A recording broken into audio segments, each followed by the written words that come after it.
What is going on, everybody? Welcome to the Awesemo.com NBA Deeper Dive, presented by Yahoo Daily Fantasy Sports. I'm Dave Lockren at Laffy_D. Seeing a lot of me lately.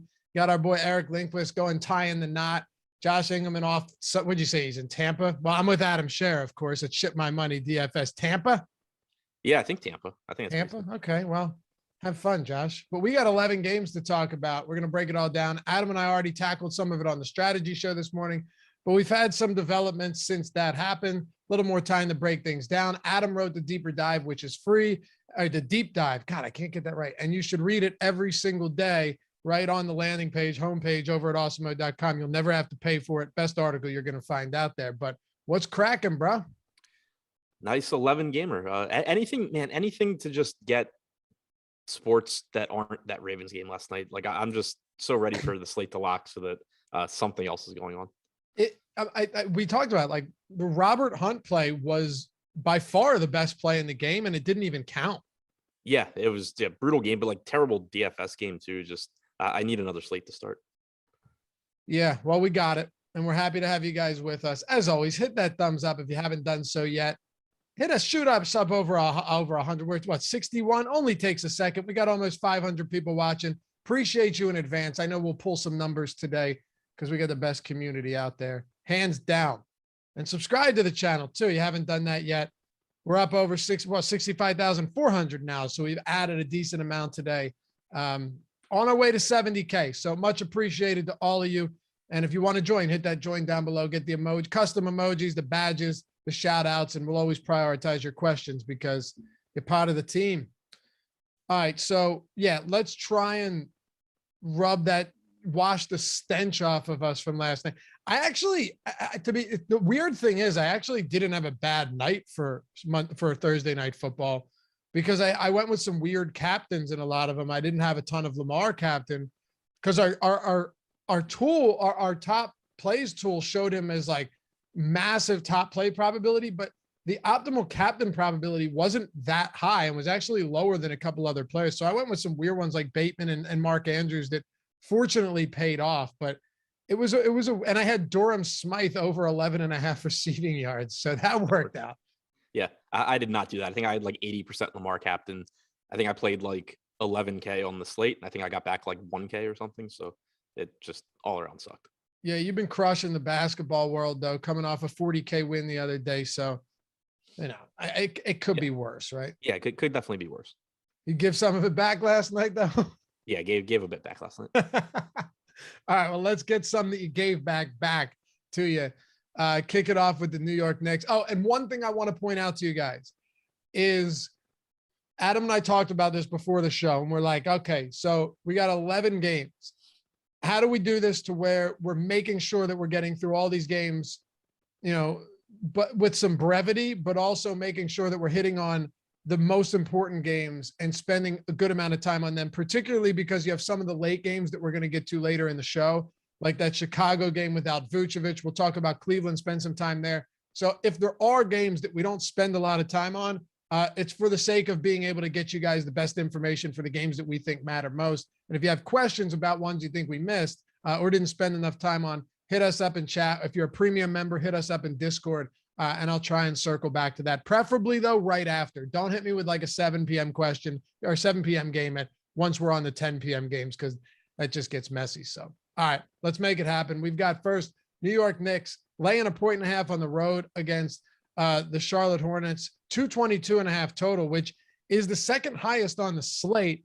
Now, when it comes to the Knicks here, you have Nerlens Noel questionable. That's really the only piece of news we're waiting for. And I know this morning you talked about how there are some decent plays, but no real priorities. And it certainly feels that if you look at ownership, okay, look at ownership on DraftKings, look at ownership for the most part on Fanduel, but specifically on DraftKings and kind of on Yahoo. It's flat today for an 11 gamer, which kind of makes sense. Yeah, the pricing is just pretty sharp today. But like even like on Wednesday, pricing was sharp across the board, but there were like a few just misses like Ricky Rubio, Bobby Portis. Today, you don't even really have those misses. So it helps to really flatten out ownership. There's, a lot of good plays. There's just not a lot of guys that are, clearly $1,000 underpriced or anything like that. So I think, ownership always is going to play a role, but it's a little bit less significant tonight than on some other slates. Stephen Leibowitz, there's a line on Odd Shopper on Laffy going 5 minutes over. I'm thinking, right?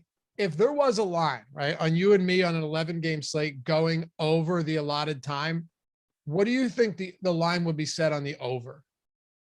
It depends if I'm allowed to just like bang out the last game in 30 seconds and get out. No, we don't know. Well, so let's, first of all, we don't know there's a line. Okay. We're just doing this. I see what you're saying. Like sometimes you just, like this morning. Yeah. You're like, Westbrook and Davis are good at basketball. If you didn't know that, you shouldn't be playing. All right. See you later. Yeah, exactly. If we have to actually talk through every game, it's like probably like minus 1,000 to go over. Oh yeah.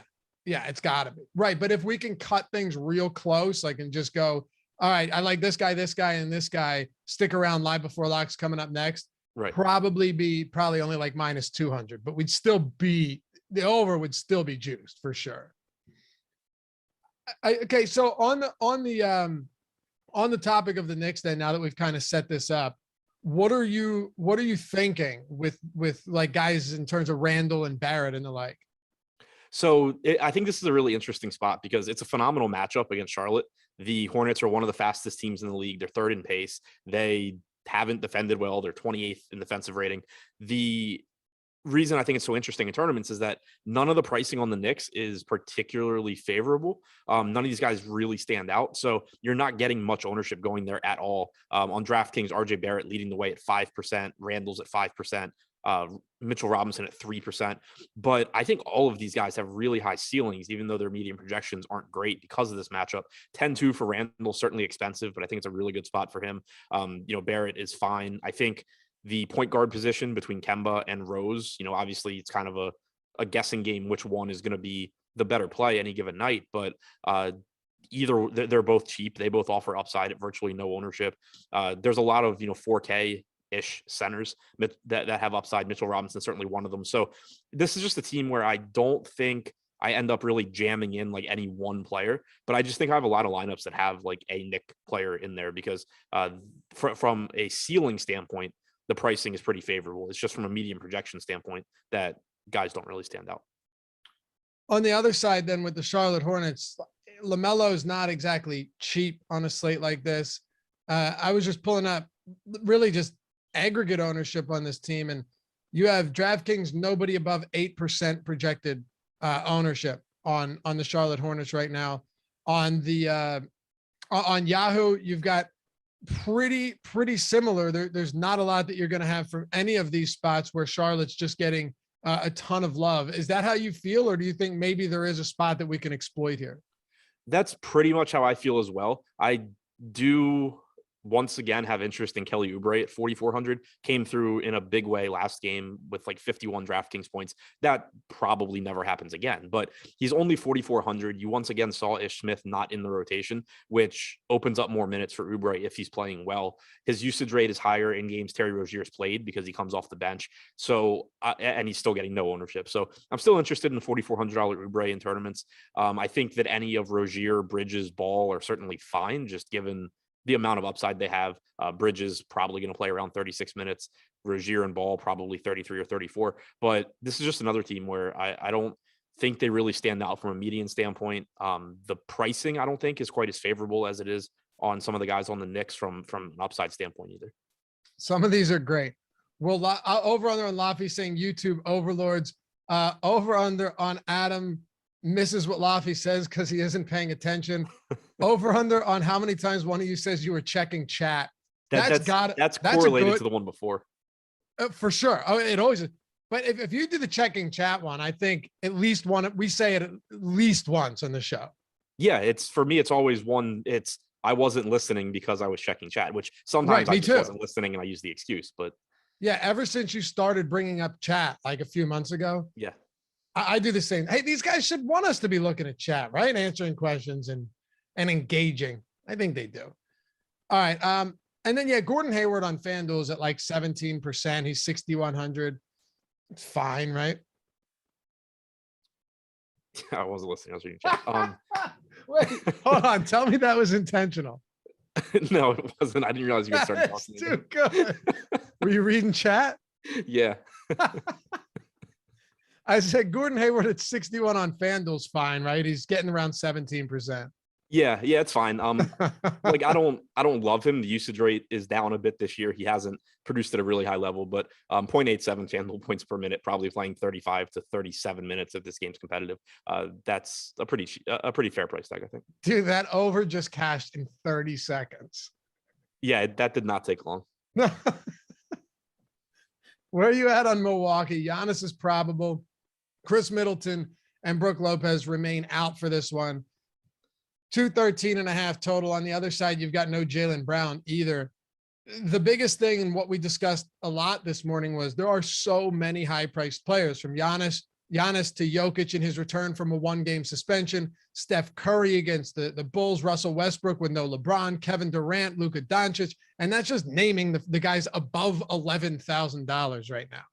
Yeah, and Giannis certainly, if you're going to pay all the way up, I think Giannis is one of the guys at the top, just because him and Jokic are on a completely different level in terms of per minute production from everybody else. That's not to take away from guys like Steph Curry that have massive ceilings, but he shouldn't be essentially the same price as Giannis and Jokic, where where somebody like Steph would start to pull ahead is if you were getting a lot of ownership going to Giannis and Jokic. But since you aren't, I think they are the pieces that if I'm paying up for, I would be prioritizing the most. Giannis getting about 10% ownership right now, likely to play 36 minutes if this game's close. He's averaging about 1.7 DraftKings points per minute.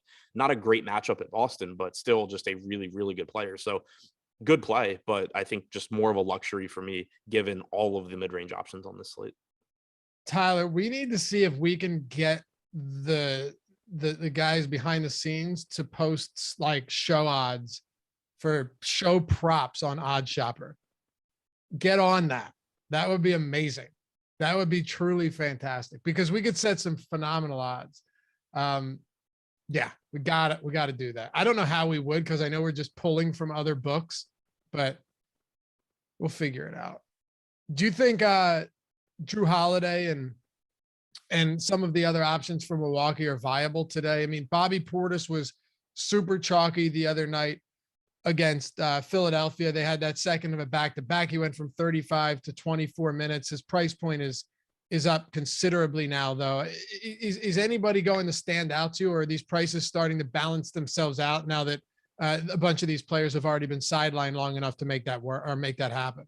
Yeah, I mean, I think the prices are correcting, but I do still think someone like Bobby Portis is interesting. If you go back look at, Popcorn Machine and look at the rotations in that game against the Knicks, he wasn't going to play 35 minutes, but he did miss his closing stretch. The Bucks went on a 17-4 run late in that game. Pat Connaughton was playing out of his mind in the fourth quarter. He had 15 actual points. So you had Pat Connaughton close when normally that would be Portis. I still feel comfortable giving him 30 minutes, knowing that there's the potential for him to play more. Also, he's averaging over a fantasy point per minute this year. So I still think he's a good play. I thought he was wildly over-owned the other day. The ownership is a lot more reasonable today, projected for 13%. So no issues getting there on Portis. Drew Holiday played 30 minutes again. I don't think it's long before you see his minutes ramp up a little bit. And it's not hard to find where that would come from. For example, he didn't play the final 3 minutes and 37 seconds of the first half. Just giving him those minutes would get him up to about 34 minutes. Not saying I think he plays 34 today necessarily, but wouldn't be surprising if, you get 32, a couple more minutes from Holiday, still reasonably priced. So him and Portis, I think, look fine. George Hill at 3,500 isn't a particularly exciting play, but he is playing 30 plus minutes as a starter still. He's 3,500. So, you could do worse. What about Boston without Jaylen Brown? Of course, we know that he's going to be out for at least probably another week or so at the minimum. Jason Tatum is priced north of $10,000. Tatum's weird because he is one of those guys that has some massive efficiency games and huge volume. And then other times where he shoots like 4 for 28, but at the same time, he's going to chalk. He's got a 32% usage rate this season. And that's not even excluding Jaylen. What's his usage rate without Brown this year? 33. 33. So it comes up about 2%. Is that what's his per minute production without Brown? 1.25. Is that enough for you in this spot to want decent exposure to Tatum or to Jason Tatum? Yeah, I mean, it's good. So the big issue that I have with Tatum right now doesn't have anything to do with Tatum. It has to do with everybody else on the slate, particularly Julius Randle. Julius Randle being projected for 5% ownership. We have Tatum at 10. I think it's a better spot for a really good per minute producer as well. So, Jason Tatum benefits from Jaylen Brown being out, obviously, but it still just kind of puts him in the same ballpark as Julius Randle, and Randle's got the better matchup. So I think Tatum's a very good play. I'm not gonna, I'm not trying to talk anyone off of it. For me though, I'd get to Julius Randle before I get to Tatum.